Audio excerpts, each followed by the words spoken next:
Bom dia, boa noite, boa tarde, seja lá a hora que você estiver ouvindo. Eu sou a Maíra Machado e esse é o podcast Feminismo e Marxismo do Esquerda Diário e do Pão e Rosas.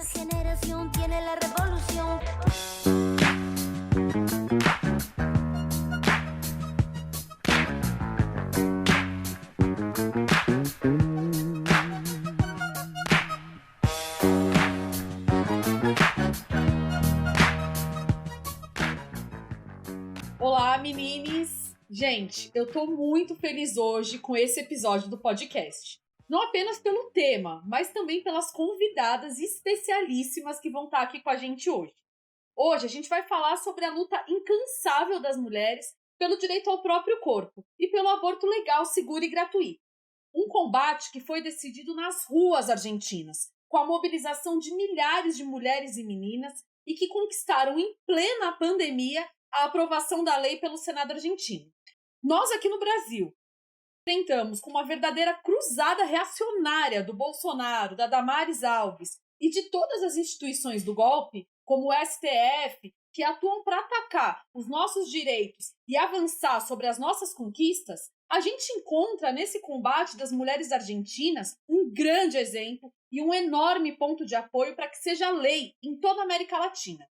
Essa luta e organização das mulheres em nosso país vizinho não começou hoje e não termina na conquista pela lei. Inclusive, porque como a gente vai ver ao longo desse episódio, a igualdade perante a lei não significa a igualdade perante a vida. Mas retomar a história recente dessa enorme maré verde que apaixonou corações e mentes em toda a América Latina serve para a gente ver a importância da nossa organização junto ao conjunto dos trabalhadores, dos jovens, das LGBTs. Em 2018, eu tive a sorte de estar no meio dessa enorme organização, participando das mobilizações que tomavam as ruas argentinas. Naquele momento, o direito não foi conquistado no parlamento, mas a luta seguiu. Hoje a gente vai ver aqui a trajetória desse processo com ninguém mais, ninguém menos do que a Andrea Datri, uma lutadora incansável pelas demandas das mulheres e também é fundadora do Pão e Rosas na Argentina, além do que é figurinha carimbada aqui nesse podcast. Além da Andrea, a gente vai ter também a participação da Rita Frau, que é minha amiga, é estudiosa sobre a questão das mulheres, uma lutadora também por essas demandas, fundadora do Pão e Rosas no Brasil e é doutoranda de Geografia na UERJ. Bom, gente, que mulheres de peso que a gente tem nesse episódio hoje. E para começar, sem mais delongas, eu retomo aqui uma frase dita pela própria Andrea Datri, quando ela fala o seguinte: a única luta que se perde é aquela que se abandona. Bom, hoje a gente vai mostrar então que a história não é feita pelos parlamentos, e sim pelo movimento constante da luta de classes.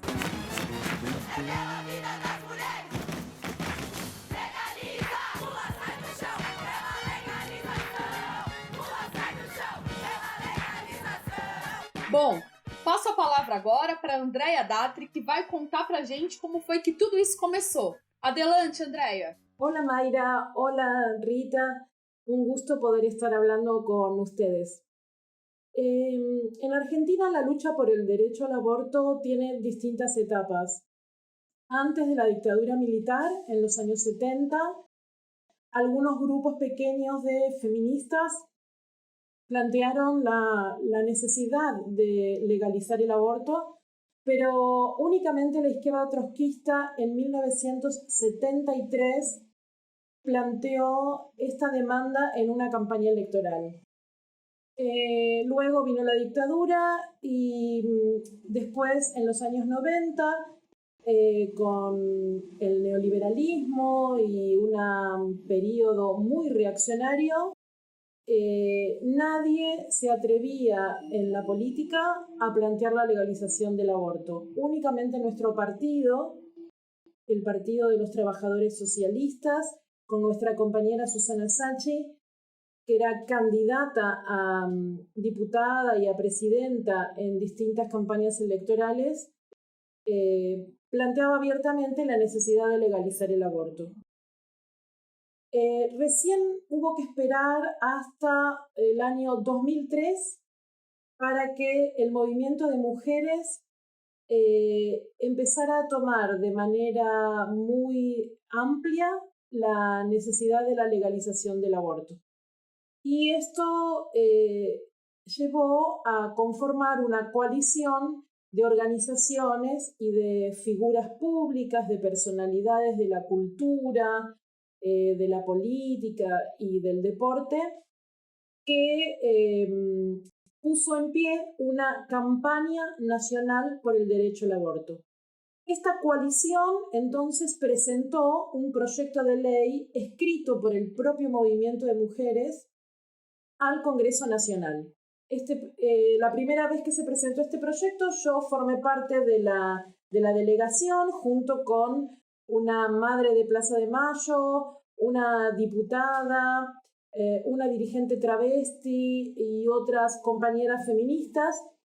Presentamos este proyecto por primera vez al Congreso Nacional en el año 2007. Cada 2 años este proyecto caducaba sin ser tratado por el Congreso. Juntábamos firmas y apoyos de diputadas y de diputados, pero el gobierno nacional, en ese entonces de Cristina Fernández de Kirchner, se negaba a que su bloque de diputados lo tratara en el Congreso de la Nación, así que siempre terminaba el año sin ser tratado. Pero en Argentina, en el año 2015, emergió muy masivamente el movimiento de mujeres contra los femicidios, contra la violencia machista, planteándose ni una menos. Ese movimiento en el año 2015 reimpulsó la lucha por el derecho al aborto y en el año 2018, sorprendentemente, cuando se volvió a presentar el proyecto ya por 10ª vez, se presentó con una enorme movilización de cientos de miles de mujeres, la mayoría jóvenes y adolescentes.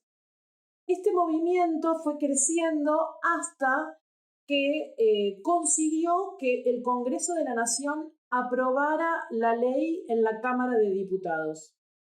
Pero un mes después, en la Cámara de Senadores, los senadores rechazaron la ley. Esto fue en el año 2018 y ese enorme movimiento fue conocido en todo el mundo como la Marea Verde.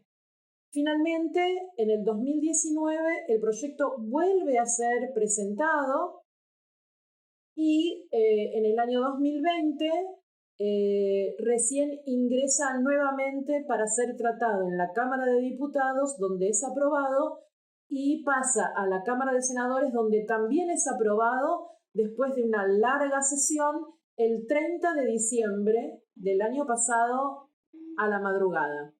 Es decir, que finalmente en Argentina hay derecho al aborto desde hace muy poco tiempo y producto de una lucha enorme de muchísimos años que fue teniendo distintas etapas y que se hizo verdaderamente masiva recién en los años últimos.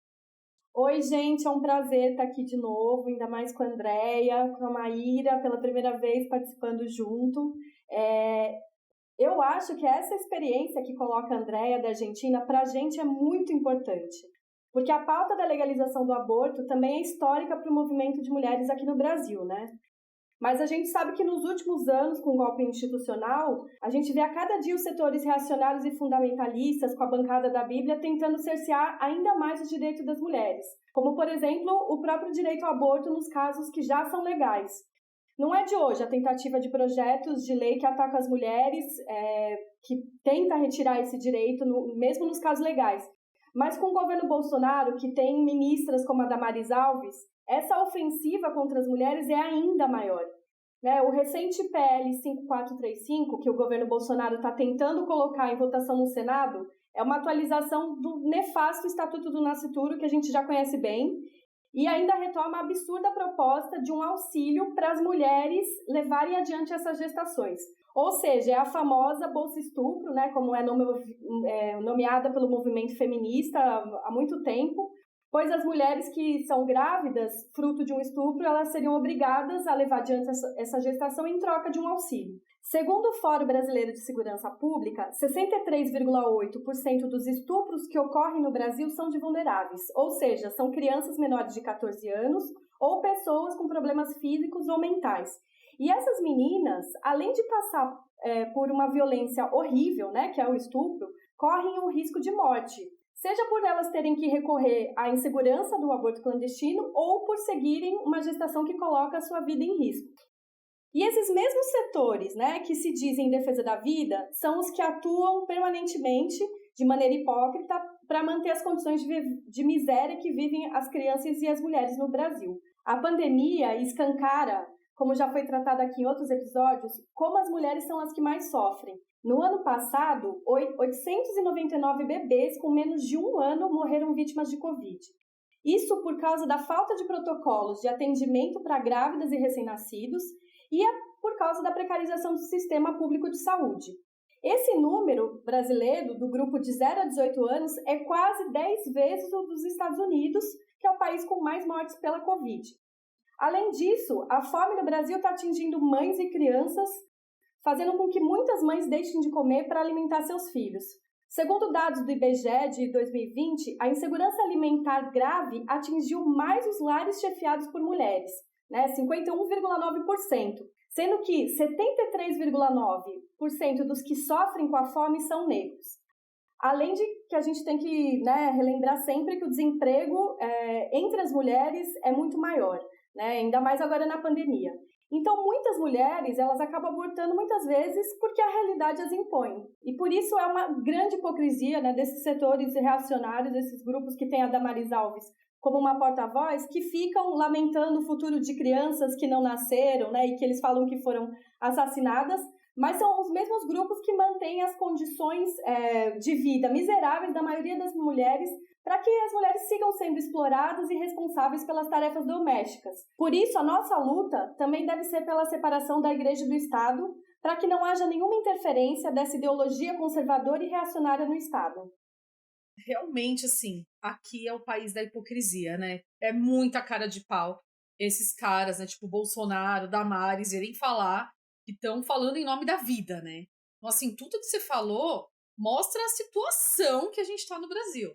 Que, segundo o próprio Ministério da Saúde, o número de mulheres que recorrem a aborto clandestino chega a quase 1 milhão todos os anos. A clandestinidade é o que leva à morte, mutilações, várias sequelas psicológicas, e as maiores vítimas são as mulheres trabalhadoras, são as mulheres pobres e negras. Vocês terem noção, gente, de cada 4 mulheres que morrem por aborto clandestino no Brasil, 3 são negras. Se o aborto no Brasil significa a morte de milhares de mulheres e meninas, de várias faixas etárias, de várias etnias, de escolaridades diferentes, de estado civil diferentes, sobretudo significa a morte das mulheres negras, das meninas de 10 a 14 anos, fica aquela pergunta na cabeça: por que o aborto segue sendo ilegal no nosso país? O governo Bolsonaro, que é composto por tantos fundamentalistas, eles querem nos impor um retrocesso enorme no que se relaciona ao direito ao aborto. Nos casos que são permitidos hoje, como a Rita acabou de colocar pra gente. Eles querem retroceder no que hoje é permitido, que assim, é o mínimo. É muito pouco, Então, para mim, é muito importante ter claro uma questão que eu falei lá no começo, que a igualdade perante a lei realmente não significa igualdade perante a vida.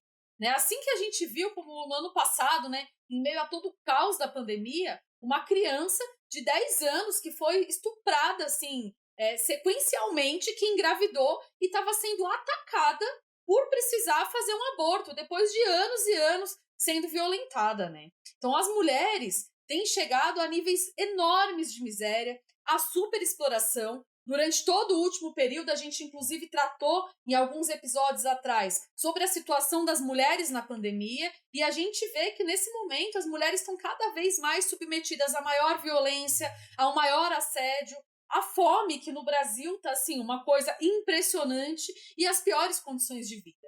Por isso, acho que é muito importante o que a gente está discutindo até aqui, que é preciso e fundamental organizar as nossas forças. Essa é a única maneira de impedir que os nossos direitos sejam arrancados, e também para que a gente tenha força para lutar por muito mais, Assim como o exemplo argentino, e ao longo da história, a gente tem que entender que é preciso que nenhum direito nosso seja arrancado, porque nenhum direito foi nos dado de graça, né? A gente sempre teve que lutar por cada um deles. E é o que a gente sempre acaba dizendo aqui nesse episódio e em outros momentos, né? Aqui nesse podcast em outros momentos, né? Que o patriarcado não vai cair sozinho. A gente vai ter que lutar para que ele seja derrubado. Eso que decís, Mayra, es muy importante. Aquí hay una canción que se canta en las movilizaciones que dice: el patriarcado se va a caer, se va a caer.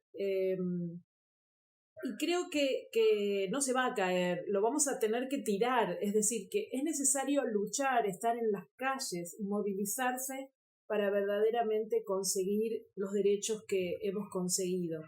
En Argentina es un ejemplo. Estuvimos varias décadas luchando por el derecho al aborto y más de una década presentando el proyecto de ley en el Congreso Nacional.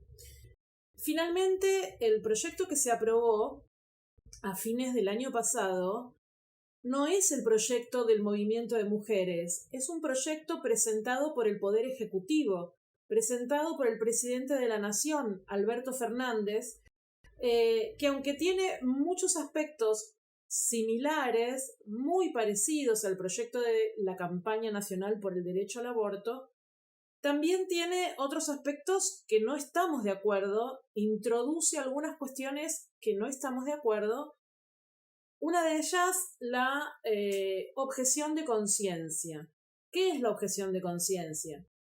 Plantea que los médicos, las médicas que no quieran practicar abortos pueden inscribirse en un listado de médicos objetores de conciencia.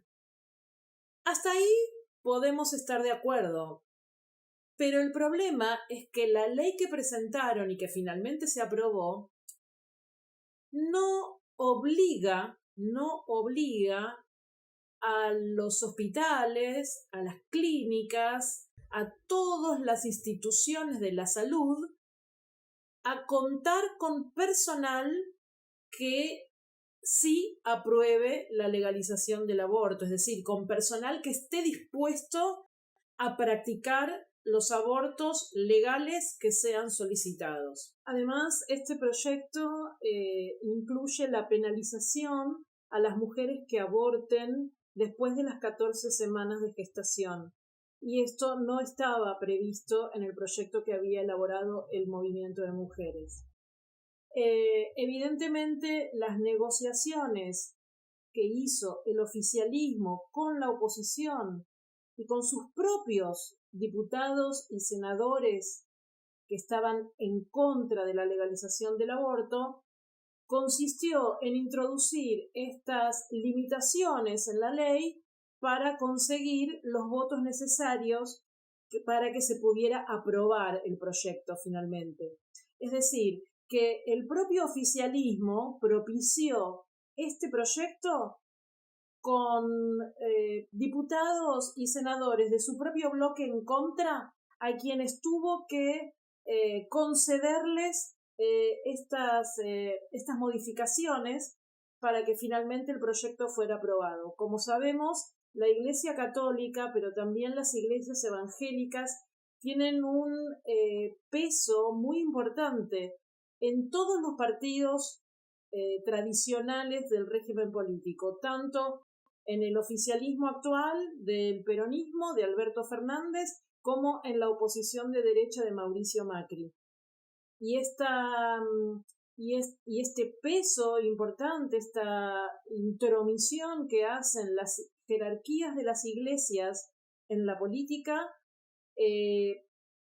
fueron un motivo por el cual el proyecto tardó tantos años en ser tratado y finalmente fue aprobado con estas modificaciones que permiten que todos los objetores de conciencia, digamos, de una institución impidan que se realice verdaderamente la práctica del aborto legal en las clínicas, en los hospitales que tienen las iglesias evangélicas como también la Iglesia Católica, y que hace que directamente en algunas provincias, en algunos estados de Argentina, donde la Iglesia Católica tiene muchísimo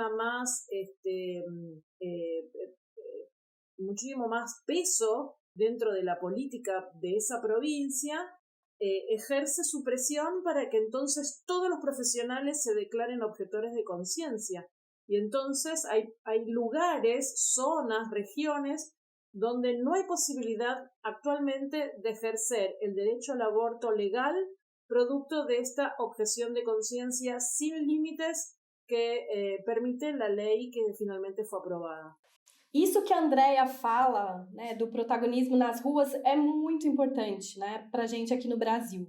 Pois no Brasil a gente viveu 13 anos do PT no governo, sendo que desses 13 anos, os últimos foram, né, presididos por uma mulher no poder.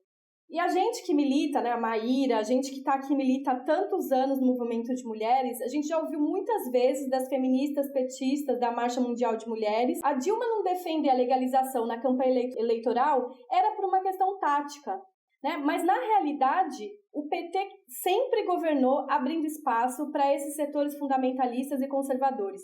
E nunca fez uma campanha séria, de fato, para legalizar o aborto e levar adiante esse direito. A gente poderia estar aqui e citar vários exemplos, como, por exemplo, o Acordo Brasil-Vaticano no governo Lula, a Carta ao Povo de Deus, que a Dilma soltou em uma das suas campanhas. Ou seja, foram formas de acordar com as igrejas evangélica, católica, que não mexeria uma vírgula na legislação do aborto no Brasil, tudo em nome de uma governabilidade. E mesmo sendo um programa histórico do PT, se tornou um papel molhado, pois nunca construiu nenhuma mobilização nas ruas por esse direito ou impulsionou qualquer campanha séria em cada local de trabalho e estudo pelo direito ao aborto, né? E como a Maíra já falou, são tantas mulheres que sofrem na clandestinidade, que são mortas. E é importante também pensar que em 2018, já no regime do golpe institucional, surgiu um debate no STF sobre a descriminalização, né, do aborto através de uma ADPF, a ADPF 442, que o PSOL protocolou. E o STF, mais uma vez, mostrou sua face contra as mulheres e não aprovou, né? Não tiveram audiências, a gente inclusive participou, mas não aprovou a descriminalização. Mas se o aborto deixasse de ser crime, então ele passaria a ser legal? Não, né? Significaria que as mulheres que fizessem ou que ajudassem no procedimento não seriam punidas ou processadas. Mas a dificuldade de acesso ao procedimento seguro ainda permaneceria restrito a milhares de mulheres que podem pagar por clínicas clandestinas, pois não seria um direito garantido pelo Estado de forma gratuita e segura. Por isso, a nossa demanda histórica sempre foi a legalização do aborto, para que de fato seja um direito oferecido gratuitamente pelo SUS, como qualquer outro procedimento médico. Isso porque a criminalização é apenas uma parte do problema, né? São centenas de mulheres que morrem todos os anos pelo simples fato do aborto não ser um direito garantido pelo Estado. Por isso a maré verde na Argentina, né? E as novas gerações de meninas de 14, 15, 16 anos, que também aqui no Brasil foram protagonistas da primavera feminista, mostram que a gente pode se mobilizar sim nas ruas para lutar pela legalização do aborto e não confiar que o STF vai avançar na descriminalização e menos ainda na legalização. Só com a força da mobilização nas ruas, com a organização das mulheres nas escolas, nas universidades, fábricas e diversos locais de trabalho que pode permitir de fato que as mulheres arranquem definitivamente esse direito. Creo que lo que dice Rita tiene razón. Si no pensamos en la lucha y en la movilización de las mujeres, hubiera sido imposible conquistar el aborto en Argentina.